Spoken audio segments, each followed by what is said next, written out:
Maailmas, kus igavad džinnid olid saanud normaalsuseks, oli üks naine, kes oma 12 aromaatse taimega julges mõelda teisiti.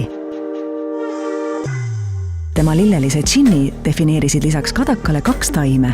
Angervaks, mis tasakaalustab džinni magusa ja lillelise maitse mandlise nüansiga ja miski, mis annab džinnile aroomi ja karakteri. Kibuviitsaõis, põhjamaine roos, millest tuleneb džinni vaskne värvus. Tõelise alkeemiku kombel nägi ta tohutut vaeva avastamaks eliksiiri, mis raputaks traditsioonikeskset džinnimaastikku.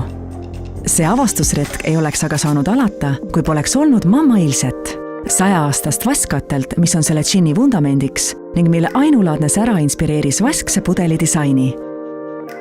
Lõpuks oli ta valmis näitama maailmale tõelisi värve. See ei ole harilik džinn. See on koloriitse maitsepuketi musternäidis, mis võlub sind välimuse, lõhna ning maitsega. Esitleme teile Crafters Aromatic Flower Gin, tõeline õitevägi.